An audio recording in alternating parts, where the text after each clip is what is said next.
오늘 역대상 19장 또 20장 완전한 승리라는 제목으로 같이 하나님의 말씀을 나누겠습니다.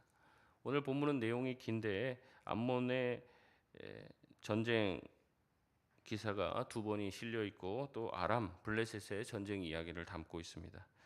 19장 1절에 시작할 때 암몬 왕 나하스가 죽었다고 말하고 있습니다. 다윗은 2절의 신하들로 하여금 문상을 가게 하죠.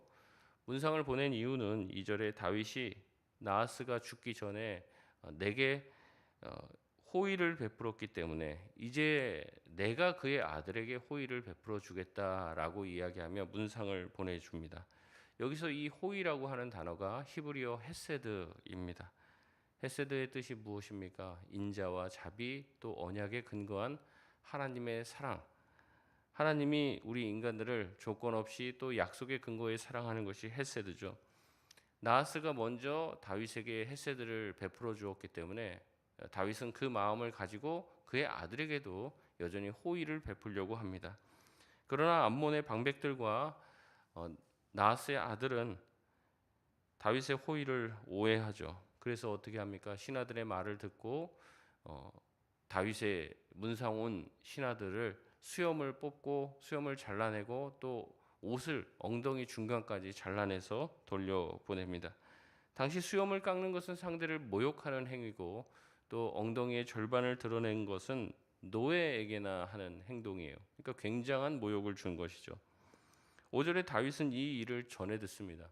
보통은 이런 일을 전해 들으면 내가 호의를 베풀었는데 악의로 나한테 이렇게 대하면 난 정말로 순수한 마음으로 도와줬는데 상대는 그렇지 않고 오히려 나를 공격하려고 하면은 여러분 어떻게 하겠습니까? 굉장히 발끈하겠죠. 그러나 다윗은 그렇게 하지 않습니다. 굉장히 침착합니다. 수염이 다 자랄 때까지 성 안으로 들어오지 마라. 왜냐하면 보냈던 사신들이 극고를 하고 예루살렘 성 안으로 들어오게 되면 많은 사람들이 동요하게 되고 그 모습을 보고 당장 가서 이 암몬과 전쟁을 합시다 이런 얘기를 할 것이기 때문에 굉장히 침착하게 다윗은 다른 사람들에게 그 모습을 보이지 않도록, 물론 그 사람들을 배려하는 것도 있습니다. 그러나 이 이후에 벌어질 일들에 대해서 걱정한 나머지 수염이 자라기까지 여리고에 있으라고 하는 것이죠. 다윗은 아마 자기가 호의를 베풀었는데 이런 적이로 다가왔을 때 당황했을 것입니다. 하지만 그래도 내가 좋은 마음으로 시작한 일이기 때문에 무슨 오해가 있을 거야. 가서 오해를 풀면은 해결이 될 거야. 이것을 전쟁으로까지 몰고 가려고 하지는 않습니다. 여전히 헤세드의 은혜를 베풀려고 한 것이죠. 그러나 6절에 암몬은 자신들이 다윗의 기분을 상하게 했다는 것을 이제야 깨닫게 됩니다. 급하게 다윗이 공격할까 봐 은 1000달란트를 사용해서 아람에 있는 용병들을 사죠. 어마어마한 용병들이 싸우러 나옵니다. 이 과정이 얼마나 어이가 없습니까? 다윗은 호의를 베풀었는데 그 이제 호의를 베푼 그 사신들을 아주 망신을 줘서 보냈어요. 그럼 당장이라도 전쟁을 했어야 되는데 또 가만히 기다리고 있다는 말이죠. 근데 자기 쪽에서 다시 한번 헤세드를 베풀었는데 다시 한번 용병을 사서 이스라엘을 기습한 것입니다. 호의를 계속해서 베풀지만 상대는 더 큰 악으로 대할 뿐입니다.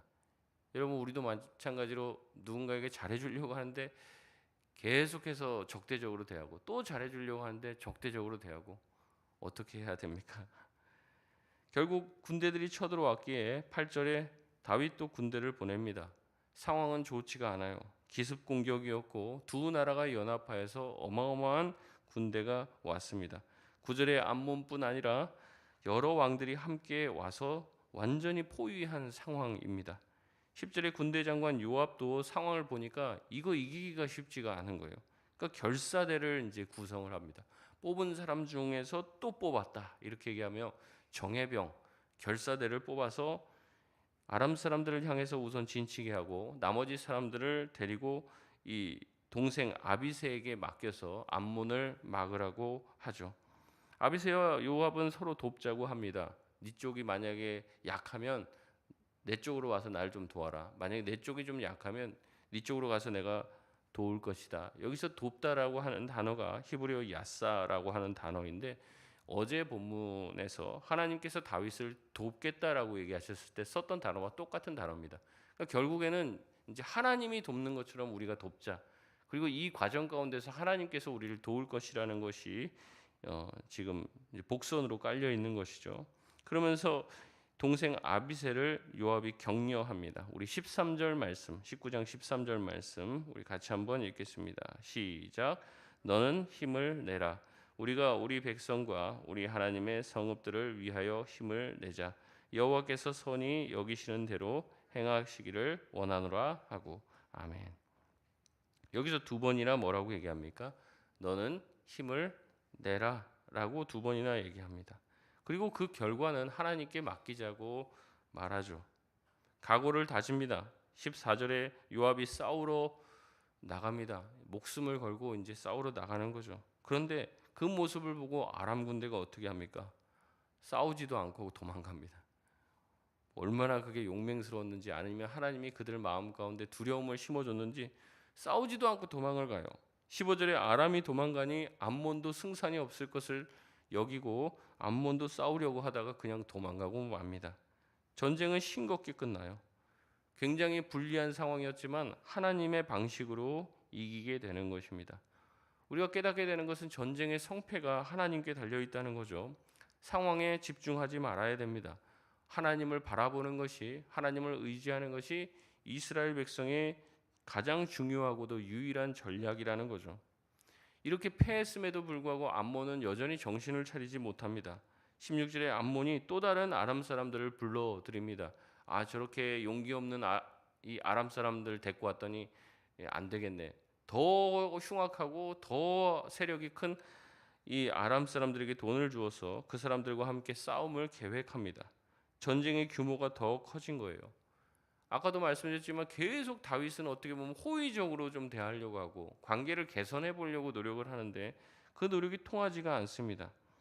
17절에 다윗은 이번에 자신도 온 이스라엘을 모아 함께 전쟁을 치르려고 합니다.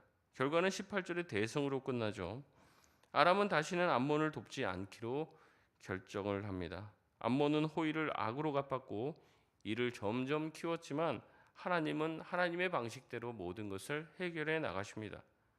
여러분, 악이 더 충만할 때는요, 끝이 왔다는 뜻이에요. 누군가 여러분을 악하게 대하고 또 그 악에 더한 악으로 대한다면 끝날 날이 얼마 되지 않았다는 겁니다. 우리가 지켜야 될 것은 무엇입니까? 한번 하나님 의지해 봤더니 이게 해결이 안 되네. 그러면서 인간적인 방법을 쓰려고 해서는 안 된다는 거죠. 처음 하나님을 의지하고 처음 호의를 가졌다면 끝까지 그런 태도를 유지하는 것이 중요합니다. 한번 내가 용서해 줬는데 말 안 듣네. 그 다음부터 바로 인간적인 방법을 가지고 나가서는 안 된다는 거죠. 결국 하나님의 백성은 하나님이 보호해 주십니다. 20장 1절에서 3절까지 말씀은 요압이 암몬 땅의 랍바를 점령하는 장면입니다. 오늘 우리 본문에는 등장하지 않지만 이 평행 본문인 사무엘하 11장을 보면 이 랍바의 전투는 밧세바 사건과 연관이 되어 있습니다. 이렇게 암몬의 땅 랍바를 점령하면서 완전히 암몬 땅을 정복하는 그 과정 가운데 요압을 출전시켜서 그 전쟁을 치르게 하는 그 과정 가운데 다윗은 성 안에서 거닐다가 밧세바와 범죄를 합니다. 그러나 역대기의 관심은 여기 있지 않아요. 그 내용에 대해서 여기서 기술하지 않는다는 거죠. 단순히 랍바의 전쟁을 통해서 하나님께서 다윗을 이기게 하시고 암몬 땅 랍바를 점령함으로 암몬을 완전히 끝장내는 장면을 우리에게 보여주고 있습니다. 여기서 이제 숨어 있지만 우리는 이제 그것을 알 수 있는 거예요. 다윗이 범죄했고 다윗이 하나님 앞에서 큰 죄악을 범했음에도 불구하고 하나님은 여전히 다윗을 이기게 하십니다. 하나님께서 다윗을 이기게 하시는 이유는 다윗이 잘해서가 아니에요. 하나님이 다윗과 했던 언약이 있었기 때문에 그렇습니다. 하나님이 다윗을 승승장구하게 하시겠고 또 많은 사람들 앞에서 그 이름을 높여주겠다고 약속하셨기 때문에 그 약속 때문에 다윗을 높여주시는 겁니다. 그러니까 하나님의 헤세드가 드러나는 것이죠. 암몬은 결국 더 큰 수치를 당하고 이스라엘의 노예로 전락하게 됩니다. 다윗은 계속해서 호의를 내했지만 이 암몬은 스스로 무너지게 되고 스스로 하나님을 대적하고 하나님의 백성을 대적하여 결국에는 처참한 신세가 되는 것이죠.